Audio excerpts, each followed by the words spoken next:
আপনি একজন আইন বিশেষজ্ঞ, এই ওয়াকফ যে আইনি প্রক্রিয়া চলছে এ বিষয়ে সাধারণ মানুষ চেয়ে আছে কি ভবিষ্যতের, কি চলছে আইনি প্রক্রিয়া, কি বলবেন?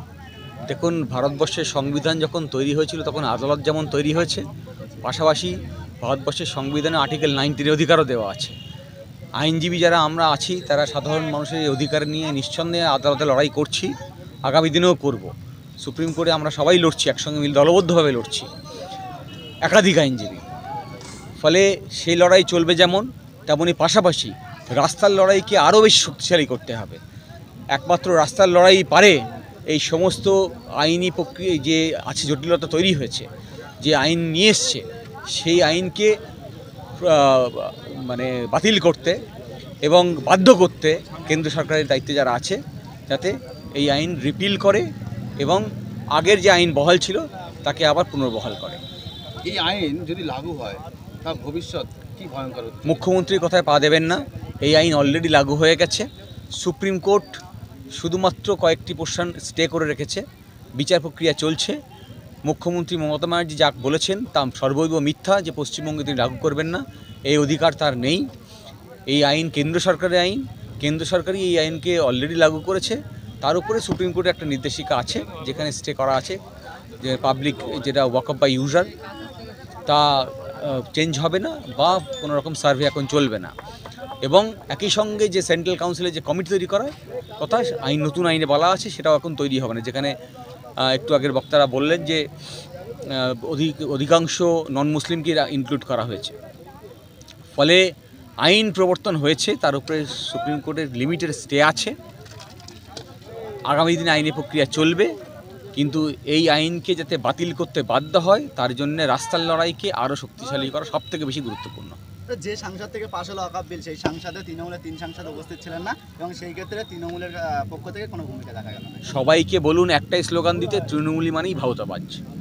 ফলে যা আপনারা বলছেন এটা একটা সংগঠিত প্রয়াস। 3 জন যে উপস্থিত হয়নি এটা একটা সংগঠিত প্রয়াস। কারণ তৃণমূল যারা দিয়ে দল তৈরি করেছে তারা সবাই অপরাধী, আর বেশিরভাগ অপরাধের বিচারের দায়িত্ব এখন সিবিআইয়ের ঘাড়ে আছে। তাই সিবিআই থেকে বাঁচতে গেলে বিজেপির কথা শুনেও চলতে হবে। তাই ওই রফা হয়েছে যে আমরা 3 জন যাব, 2 জন যাব না। হ্যাঁ, এই যে যেটা আমরা এতক্ষণ ধরে বলার চেষ্টা করলাম যে ধর্মীয় বৈষম্য নিয়ে আসার চেষ্টা করছে, সেই যে বৈষম্য নিয়ে আসার যে প্রয়াস, এই প্রয়াসে বিজেপি যতটা দায়ী, আরএসএস যতটা দায়ী, তৃণমূল ঠিক অতটাই দায়ী। হ্যাঁ, ফলে এই বিভেদ আপনাদের তৈরি করে চেষ্টা করছে। রাস্তার লড়াই যেটা বললাম সবথেকে বেশি গুরুত্বপূর্ণ হয়ে উঠেছে। যে লড়াই করে কৃষকরা পেরেছিল এই কৃষি বিলকে বাতিল করতে, কৃষি আইনকে বাতিল করতে, সেই একই লড়াই করে সম্ভব ওয়াকফ আইন বাতিল করতে, ধর্ম, বর্ণ, ভাষা নির্বিশেষে সমস্ত জাতির মানুষকে এক জায়গায় হয়ে, যেহেতু এই আইন সংবিধানের পরিপন্থী, এক জায়গায় হয়ে লড়াই করতে হবে যাতে আমরা রাস্তায় নেমেই এই আইনকে বাতিল করতে পারি, আদালতের উপর নির্ভর করতে না হয়। এই ওয়াকফ বিল পাশ হলো, তারপরে মুখ্যমন্ত্রী তিনি বলছেন যে বাংলা আন্দোলন করবেন না, দিল্লি থেকে আন্দোলন করবেন। একটু আগেই নওশাদ সিদ্দিকী বললেন না, আমরা সবাই একই কথা বলছি যে বাংলায় যদি একটু সমীক্ষা করা যায় তাহলে দেখা যাবে একটা বড় অংশের সম্পত্তি তৃণমূলী নেতা মন্ত্রীরা দখল করে আছে, বা তাদের প্রশ্রয়ে আরও একজনকেও দখল করে আছে। এই যে ঘুষের রাজনীতি চারিদিকে দেখছেন, এই পুরো ওয়াকফটাই ঘুষের রাজনীতির মধ্যে ডুবে আছে। তাই এইখানে যদি লড়াই শুরু হয় তাহলে সবার আগে যাদের নাম উঠে আসবে তা হল তৃণমূলের নেতামন্ত্রীরা। তাই চাইছেন না এখানে আন্দোলনটা হোক। এই মুখ্যমন্ত্রী মমতা ব্যানার্জির এই বক্তব্যে তীব্র বিরোধিতা করছেন বিরোধীরা এবং সাধারণ মানুষ। তাহলে কি 26শে বিধানসভা ভোটের প্রভাব পড়তে পারে?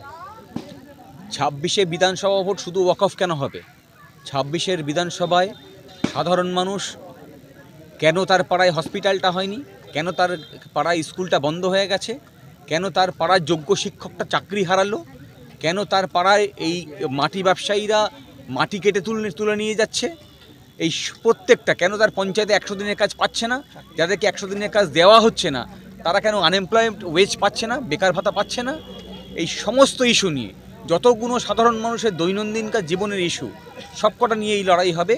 কেন রোজকার চাল ডালের দাম বাড়ছে, কেন পেট্রোলের দাম বাড়ছে, কেন যুদ্ধের নামে এই ভাওতাবাজি হচ্ছে, কেন যুদ্ধ দেখিয়ে আপনি হিন্দু মুসলিমের বিভেদ করার চেষ্টা করছেন, কেন সোফিয়া কুরেশির নামে এই আওয়াজ উঠছে যে তিনি দেশবিরোধী। কেন মুসলিমদেরকে আইসোলেট করা হচ্ছে, কেন হিন্দুদেরকে উস্কানি দেওয়া হচ্ছে, এই সব কিছুর বিরুদ্ধে যদি বাঁচতে হয় তাহলে তৃণমূলকে বিচ্ছিন্ন করতে হবে, বিজেপিকে বিচ্ছিন্ন করতে হবে। তার কারণ আরএসএসের দুটি ফুল, একটা হচ্ছে পদ্ম ফুল, একটা হচ্ছে ঘাস ফুল, ঠিক আছে? তাই আমাদের বাংলাকে যদি পুনরুদ্ধার করতে হয় তাহলে ওই মুসলিম তার নয়নমণি, হিন্দু তাহার প্রাণ, এই এক বিন্দুতে দুটি কুসুম, সেই গায়ে পশ্চিমবঙ্গকে ফিরিয়ে নিয়ে আসতে হবে।